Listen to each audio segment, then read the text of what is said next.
नमस्कार, स्वागत आहे तुमचे आमच्या चॅनेलमध्ये। आवाज महामुंबईचा, शोध बातमीचा, कौल मनाचा।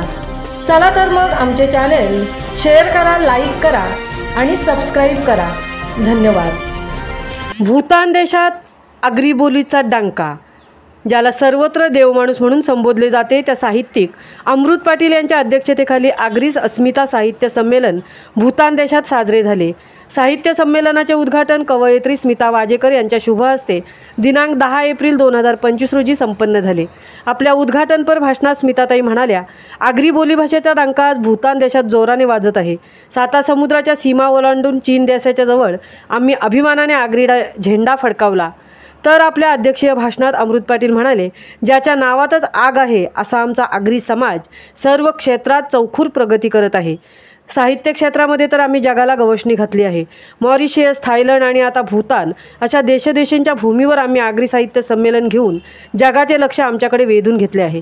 आगरी बोलीमधील साहित्य हे खरेखुरे अस्खलित भारतीय साहित्य आहे, असे एक ना एक दिवस सारे जग बोलेलच असा मला विश्वास वाटतोय। कार्याध्यक्ष या नात्याने गजानन धर्मा म्हात्रे म्हणाले, आगरी साहित्यिकांची ही साहित्यिक गगनभरारी वाखाणण्यासारखी आहे।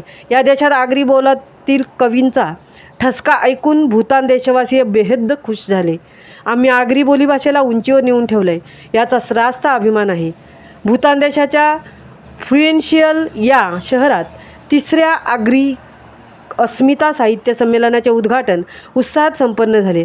प्रारंभी रेखा थळे ग्रुपने ईशस्तवन सादर केले, तर चारुशिला म्हात्रे ग्रुपने स्वागतगीत सादर केले। स्वागताध्यक्ष कैलास पिंगळे यांनी उपस्थितांचे सहर्ष स्वागत केले। आपल्या प्रास्ताविक भाषणातून ते म्हणाले की दक्षिणेत रावणाची लंका आम्ही भूतानमध्ये वाजवतोय आगरी डंका। आगरी बोलीमधील लोकगीते, धवलगीते, आगरी बोलीतील भाषण, आगरी पोशाख तसेच आगरीमय करून भूतान देशात आगरी झेंडा फडकवण्याचे काम आम्ही केले आहे। संमेलनात अमृत पाटील लिखित बोस्का काव्यसंग्रह, गजानन म्हात्रे लिखित कहर काव्यसंग्रह व अनिल वामन ठाकूर लिखित बाबा काव्यसंग्रह अशा 3 पुस्तकांचे मान्यवरांच्या शुभ हस्ते प्रकाशन करण्यात आले।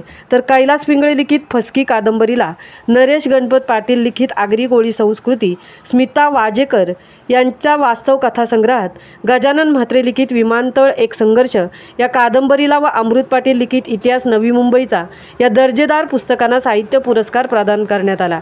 भूतानची राजधानी थिम्पू शहरात आगरी बोलीतील कवितेचा जागर हृदयस्पर्शी ठरला। भूतानवासियांनी टाळ्यांच्या कडकडाट करून कवितेला उत्स्फूर्तपणे दाद दिली। कैलास पिंगळे, रेखा थळे, शोभा पाटील, दीनानाथ पाटील, चारुशिला म्हात्रे, स्मिता वाजेकर, अमृत पाटील, गजानन म्हात्रे, दिलीप पाटील, अनिल ठाकूर या सर्वांनी आगरी बोलीमधील कवितांचे पुष्प गुंफून वातावरण मंत्रमुग्ध करून सोडले। दीनानाथ पाटील यांच्या अध्यक्षतेखाली झालेला परिसंवाद खूप रंगला। आगरी साहित्यिकांची उत्तुंग झेप कशी आणि किती या विषयावर चारुशिला म्हात्रे, गजानन म्हात्रे, अनिल वामन ठाकूर आपले अभ्यासपूर्ण विचार मांडताना आगरी साहित्यिकांची लेखणी लवकरच जगाला गवसणी घालेल असे मत प्रकट केले। अत्यंत उत्साहात व आनंदात हे संमेलन साजरे व्हावे यासाठी नरेश पाटील, पार्वती पाटील, शुभदा पाटील, सुवर्णा पाटील, अथर्व पाटील, आदिती पाटील, आरती पाटील यांनी परिश्रम घेतले। संपूर्ण साहित्य संमेलनाचे सूत्रसंचालन अनिल वामन ठाकूर यांनी केले। आवाज महामुंबईचा चॅनेलसाठी मिलिंद खारपाटीलसह तृप्ती भोईर, भूतान। अध्यक्ष माननीय अमृत पाटील सर यांच्या बोस्का आगरी चारोळी काव्यसंग्रहाचं या ठिकाणी प्रकाशन झाल्याचं मी जाणून अतिशय सुंदर रचना असलेले पुस्तक आहे। आशयघन चारोळ्या आहेत त्याच्यात आणि